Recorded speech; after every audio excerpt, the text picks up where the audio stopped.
Kayo po ba ay may katanungan sa PhilHealth? Nandito na ang programang Alagang PhilHealth. Magbibigay linaw sa inyong mga tanong kasama ang PhilHealth Regional Office 5. Mapapakinggan alas 10 ng umaga sa DZGB. Damang-dama ang benepisyo ng PhilHealth sa Alagang PhilHealth. Ngayon, nandito na ang inyong mga anchormen.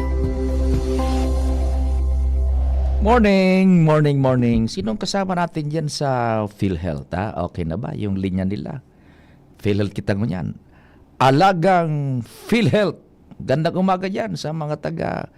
si Sir RB. Alam mo, Sir RB, meron baga tayong NBB. No boyfriend since birth.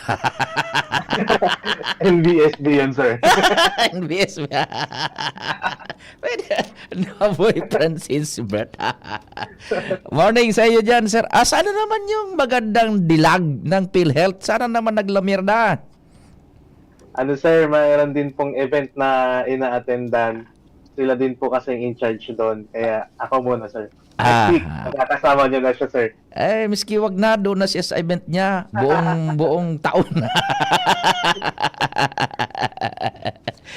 Morning, Sir RV. And ano ba tong... Morning, sir.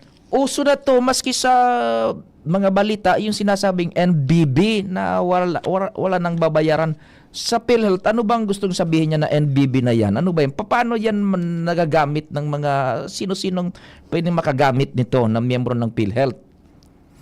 Ayan, sir. So, alam naman natin marami talagang na hospital ngayon. And isa sa mga ano din ng PhilHealth ay matulungan ang ating mga Filipino sa mga bayarin sa ospital. So, narito po ang No Balance Billing Policy or NBB. So, ito po ay isang polisiya ng PhilHealth and ng Department of Health kung saan ang isang kwalipikadong kasapi ng PhilHealth ay hindi nasisingilin ng karagdagang bayarin para sa mga serbisyo na ibinigay ng government healthcare facilities na accredited ng PhilHealth. So, ito po ay naaayon sa Republic Act 10606 o ang National Health Insurance Act of 2013. So, sa palisiya po ng NBB, sapat na ang bayad ng PhilHealth sa mga pasilidad. So, dahil dito po, dapat na maibigay ng mga ospital ang kumpletong serbisyong may kalidad. Kaya wala nang dapat babayaran ang isang kasapi para sa kwarto, pagkain, gamot, supplies, laboratory at professional fee. Mm-hmm. So ito po ay alinsunod ito ay nilunsad noong 2011 para sa mga indigent o sponsored members. So sila po yung mga membrong sinasagot ng gobyerno ang premium contribution at sa kanilang mga dependents. So sa mga sumunod na taon po, ito ay pinalawak sa iba pang miyembro kagaya ng mga kasambahay, mga senior citizen at lifetime member noong mga sumunod na taon po. May mga ba dyan? May mga pagbabago ba dyan sa no balance billing policy under na ng universal healthcare and ano yung mga provision dyan sa ilalim ng universal healthcare pertaining sa no balance billing policy? Yes, sir. Nung naipasa na po yung universal healthcare law, ang coverage na po ng no balance billing ay para na po sa lahat ng Filipino na miyembro ng PhilHealth. So kung nung una po, ito ay para sa mga sponsored natin, sa mga indigent, pati sa mga kasambahay, senior citizen at lifetime members. Ngayon po na naipasa na ang Universal Healthcare Law noong 2019, ito po ay para na sa lahat ng mga members ng PhilHealth. So, lahat ng members ng PhilHealth po ay pwede na po makapag-avail ng mga benepisyo ng no balance billing. So, ang kinakailangan lamang po, sila ay dapat na naka-admit sa basic o ward accommodation. Mm-hmm. So, ang reference po natin yan, sir, ay ang PhilHealth Circular 2020-0024, Section 5A, na ang nagsasabi po na for all members admitted in basic ward accommodation, no co-payment or other fees shall be charged. So, sa ngayon po, magagamit na rin sa mga pribadong pasilidad ang no balance billing kung ang pasyente po ay na-confine sa basic o ward accommodation ng private hospital. Yun. So mas pinalawak na po ang implementasyon nito ayon sa Universal Healthcare Act. So lahat ng pampublikong ospital po ay dapat ilaan nila ang 90% ng kanilang bed capacity bilang basic o ward accommodation para magamit po yung NBB. Then para naman po sa mga pampublikong specialty hospitals po natin, kagaya ng Heart Center, Lung Center, NKTI, ay dapat po maglalaan sila ng 70% ng kanilang bed capacity bilang basic o ward accommodation. So para naman po sa ating mga private hospitals, dapat po maglalaan sila ng 10% ng kanilang bed capacity bilang basic accommodation para doon po yung mga pasyente na walang kakayanan magbayad, doon sila mag-stay po at makapag-avail po sila ng no balance billing. Ano yan na kwan? Ano yan na basic or ward? Ano ba yan? Ayan, sir. So, kanina pa natin sinasabi ang basic ward accommodation. So, ito po ang uri ng accommodation sa hospital na nagbibigay ng basic o pangkaraniwang gamit at pasilidad gaya ng regular na pagkain, higaan sa kwarto na may mga kasama. Pag sinabi natin ward, meron po silang mga kasama. So, hindi lang iisang pasyente ang nandoon sa isang kwarto, kundi marami po silang nasa kwarto. And aside from that, may naka-electric fan, may CR na pangmaramihan para sa lahat yung CR na nandoon. Then, hindi na po sakop ng no balance billing ang mga fringe or additional services tulad ng mga pasilidad o gamit na nagbibigay ng kaginhawaan, comfort and convenience alinsunod sa kagustuhan ng pasyente o ng kanyang pamilya. So kabilang na po dito ang pribadong kwarto, aircon, telepono, telebisyon, at pagkain na bukod sa regular na inihahanda para sa ibang pasyente. So kung pinili po ni patient na mag-aircon, pumunta sa private room, naka-aircon and may separate na pagkain para sa kanila, naka-TV, hindi na po yun pasok sa no balance billing. Magkakaroon na po ng co-payment. Oo. So babayaran na yun ng pasyente yung doon sa akomodasyon. Pero yung sasagutin ng PhilHealth, apera doon sa akomodasyon. Ano po? Yes po, sir. Meron pa rin pong benepisyong matatanggap si patient from PhilHealth. Nakabase po yun sa all-case rate. Yes. Pero yung hindi na po siya totally no balance billing kasi pinili po nila na maging private. Convenient. Opo. Opo. Halimbawa, ganun ang gawin sa government hospital. Gusto ko sa government hospital. Then, gusto ko sa private room ng government hospital. What would be the case naman? Anong sistema naman if ever? Yes po, sir. Kung sa government hospital po, ganun pa rin po ang natin. Kasi ang requirement po para sa no balance billing ay dapat nasa basic or ward accommodation po si patient. So, kung pinili po ni patient na ma-confine siya sa isang private room kahit nasa government hospital siya, magkakaroon pa rin po ng co-payment na gagawin si patient. Makaka-avail siya ng mga benefits ni PhilHealth pero hindi po talaga lahat-lahat kasi pinili niya po na mag-avail ng private room. Ayun. So ito mga sunod na katanungan, doon na nag-evolve yung usapan niyo. Halimbawa, napunta doon sa hospital na pribado, may ward na available diyan. Kung gusto mo sa ward, sagot yan ng PhilHealth. Pero kung gusto mo ng private, dapat ipaliwanag din ng management ito, yung accommodation dito, babayaran nyo per day. Ayun. Ganun naman sa government hospital. Ito pag sa ward kayo, walang problema. Pero kung gusto ninyong medyo conveniente, may kapabilidad man ng konti, halimbawa, may private dyan, pero babayaran nyo yung accommodation doon. Yes, sir. So kung halimbawa po ang actual na bill ni patient na pinili ang private room, ang actual bill niya kunwari ay 30,000, ngunit ang benepisyo ng PhilHealth ay 24,000 lamang, yung tira po na 6,000 dahil sa pinili niya ang private room, yun po ang kanyang babayaran. Ayun. And pareho din, halimbawa sa private hospital, gano'n din, yung case rate na lang babayaran pag nagkuang. Pero pag sa ward, walang problema. Oh, Yes po, sir. ito, kung walang bakanting kama sa ward o hindi pribadong kwarto, paano yan? Kasi sabi mo kanina, dapat maglaan ng certain numbers of bed para sa pribado and sa gobyerno, ward. Paano kung wala na yun? Walang bakante, paano yan?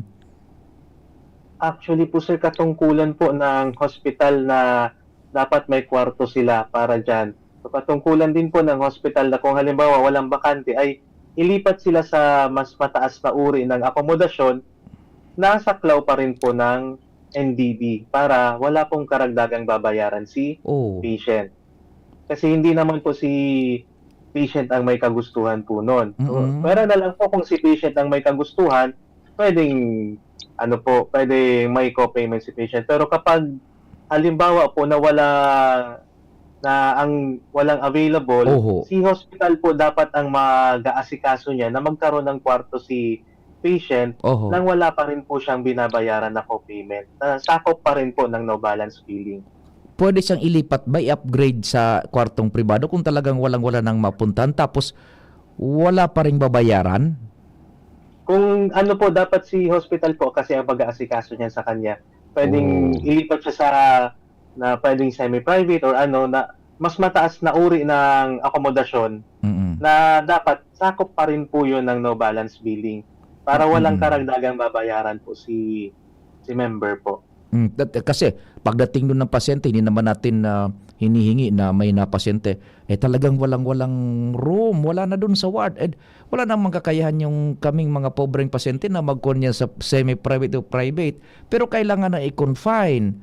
So, tatanungin yung pasyente, kaya nyo. Pag hindi, kung wala na kayong bakanting ward, gagawa na ng paraan yung hospital mismo, privado na, ilipat dun sa semi-private or private halimbawa. Pero walang babayaran yung pasyente. Tama ba yon? Yes po, sir. Si hospital dapat po ang mag-aasikaso para Oho. mailipat siya sa room na para ma-accommodate po si patient na kanila. Kasi po kinakailangan na ma-confine. So, dapat po aasikasuhin niya ni hospital. Kung mas mataas pa na klaseng kwarto yan ng akomodasyon, dapat po yan ay maisako pa rin sa no balance billing. Huwag bibiglain yung pasyente. Kasi hindi naman nila kagustuhan, di ba? Yes, sir. Oh. Kasi baka bigla niyan sabihin na wala pong available na room, ililipat po ka namin kayo sa semi-private or private room. Ito po ang babayaran nyo. Yun, oo. Yan. Yan sa applicable ba yan sa government and public private hospitals as well? Yes po, sir. Kung wala pong available, katungkulan po ni hospital yan, mapa-government o private man. Okay. Huwag na sabihin na lumabas ka, wala nang ward para sa inyo Kasi PhilHealth kayo, hindi pwede. Dapat i-accommodate ng pribadong ospital. Ihanap yan, ipaintindi na huwag kayong mag-alala. Ipapasok natin to sa PhilHealth na no balance billing. Pwede bang mangyari yun, Sir RV? Inaasikaso naman po yan sa mga hospitals natin. Ayun. And kung may mga questions naman po sila, mayroon po tayong mga naka-assign na P-cares or PhilHealth cares sa mga hospital para makapag-assist po sa ating mga patient at sa pamilya po nila. Kung yung pasyente yung lumipat mismo sa sa private room, ng kwarto habang ginagamot siya, kung siya mismo kusa, natural siguro siya nang magbabayad kasi kagustuhan niya na yun. Yes po, sir. Kung halimbawa na pinili ni pasyente na lumipat, halimbawa na unang na-confine siya sa service ward o basic ward at pinili niyang lumipat sa private room, hindi na po siya masasakop ng polisiya ng NDB. So, siya na po ang magbabayad kasi po voluntaryo niyang pinili na lumipat sa pribadong kwarto. Oo. Kaya magkakaroon na po siya ng co-payment.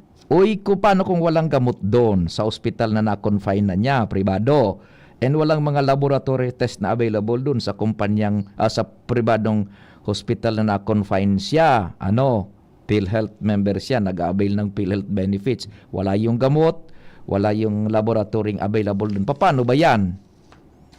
And sir, so dapat po, katungkulan po ng lahat ng mga pasilidad na siguraduhin na may gamot at medisina na kailangan ng kanilang mga pasyente. So dapat din po siguraduhin ng kanilang mga doktor na ang mga gamot na nirereseta nila ay nasa Philippine National Formulary or PNF at mayroong sapat na supply ng mga ito ang kanilang butika po.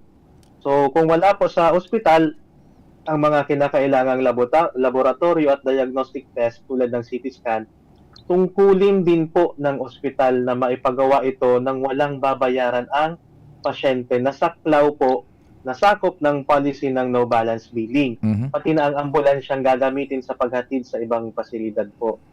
So, tungkulin po dapat yon ni hospital para wala na pong iisipin pa si patient. Kasi po, ang ano natin dyan is may sakit ka na nga po, tapos kung halimbawa walang CT scan na ang hospital na napuntahan mo, Oo. problema ka pa sa pagpabayad ng CT scan. Yun. Magkano na po ngayon ang CT scan? I think Oo. ang regular CT scan nasa 7,000. So Oo. biglang iisipin pa. So kung wala pong ganun na laboratory or diagnostic test si hospital kung saan ka naka-confine, si hospital po ang dapat na mag-asikaso, may tungkulin na makipag-coordinate sa ibang hospital Mm-mm. para mabigyan kayo ng CT scan nang wala po kayong binabayaran. So, hospital bukod to po hospital dyan, na. Hospital to hospital na. yes po, hospital Oh. to hospital po ang mag-uusap niyan, sir. Okay. Eh, So, bukod po niyan, bawal din papalitan sa mga pasyente ang mga nagamit na gamot, dugo, at gamit pang ospital. So, halimbawa, may pinainom na gamot, may binigay na dugo, at may mga gamit pang ospital, bawal po yan papalitan sa patient. So, maliban po dyan, bawal din ang magpabayad sa pamamagitan ng serbisyo mm. o magpalit ng iba pang bagay tulad ng mga produktong bukid bilang karagdagang bayad. Mhm. Iyon. Yung sa emergency room, sakop ba yan ng no balance billing ng PhilHealth?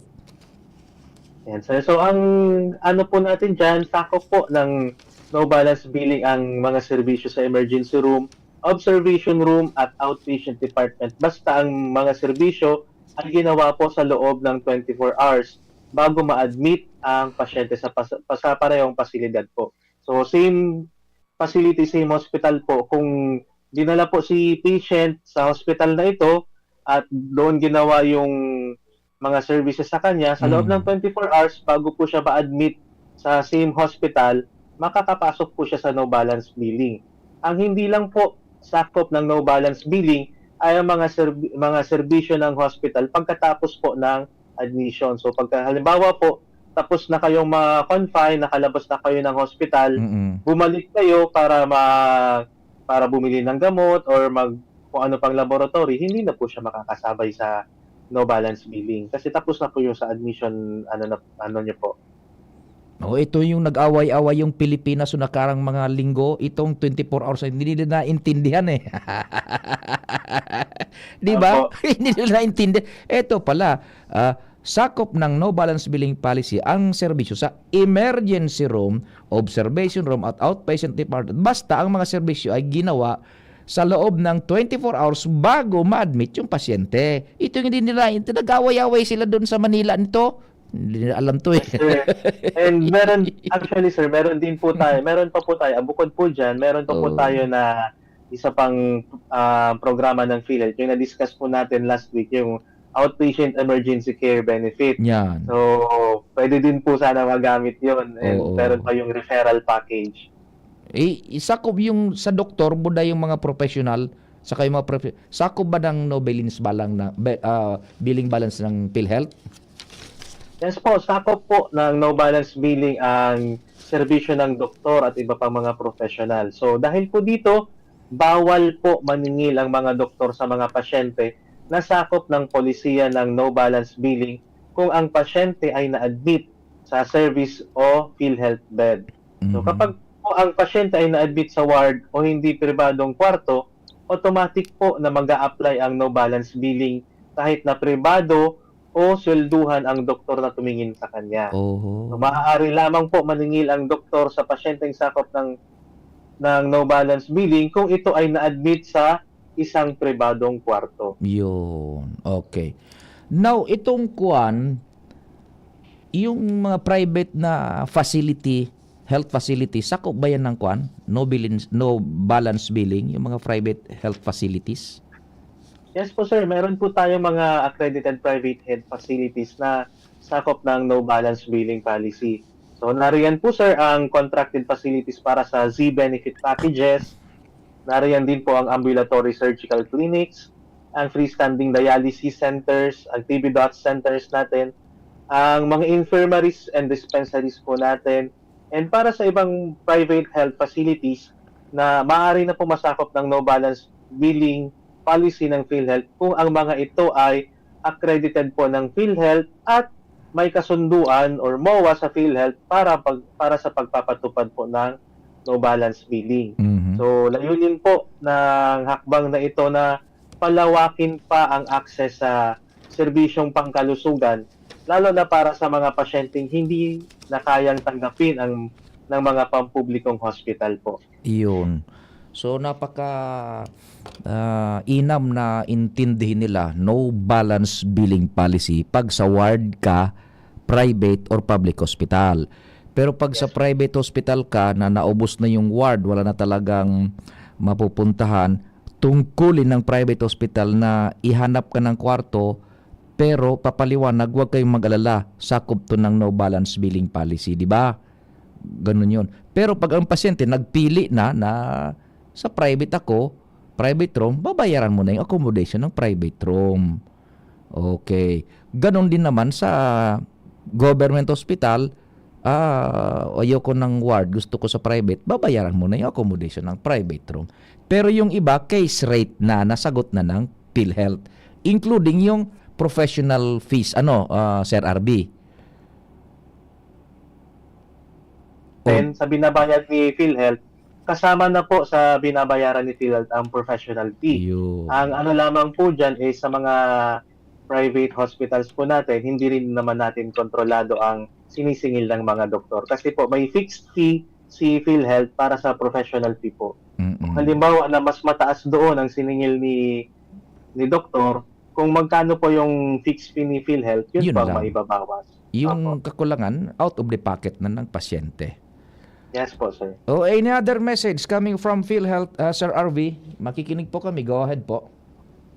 Sir, ano na lang po panawagan, patuloy po ang ating panawagan sa lahat ng PhilHealth members na siguraduhin pong updated ang ating kontribusyon, maging ang ating records upang tuloy-tuloy ang paggamit ng mga benepisyo at para mas marami pa po tayong matulungan.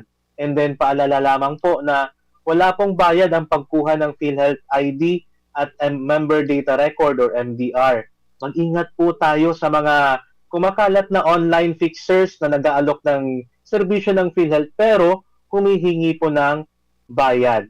And then bukas po ang aming regional office at ang aming mga local health insurance offices na matatagpuan sa Albay, Camarines Sur, Camarines Norte, Catanduanes, Masbate at Sorsogon, Lunes hanggang Biyernes, alas 8 hanggang alas 5 ng hapon.